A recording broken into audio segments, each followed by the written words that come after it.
Rikthimi në shtëpi në stadiumin e rikonstruktuar të Vlorës nuk I ka sjell fat flamurtarit. Skuadra e drejtuar nga Garcia vijon me rezultatet e dobta, teksa këtë herë u mposh 1-2 nga Egnatia, edhe pse në stadium kishte mbështetjen e zjarrt të tifozërisë.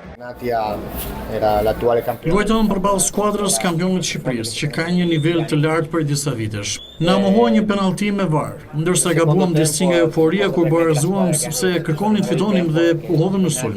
Ishte mëkat që nuk shkaktuam faull në kundër sulmin e Ignatias.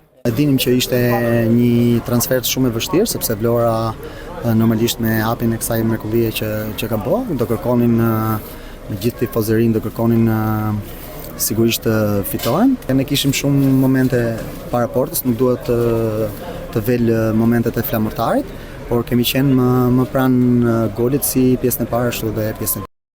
Po të dielën, në Shkodër Vllaznia mposhti me rezultatin e pastër 2-0 Vorën, ndërsa më herët për javën e 5 të Superligës, Dinamo fitoi 1-2 derbin kundër Tiranës, Bylisi mposhti 3-1 me përmbysje Partizanin, ndërsa Elbasani barazoi pa gola me Teutën. Janë pikërisht verdhe blu tek Gvozdenovic, ata të cilët udhëheqin me 11 pikë, një më shumë se Vllaznia e vendit të dytë dhe Egnatia e vendit të tretë. Tabelën e klasifikimit e mbyll flamurtari dhe Tirana, që pas 5 ndeshjesh kanë vetëm 2 pikë.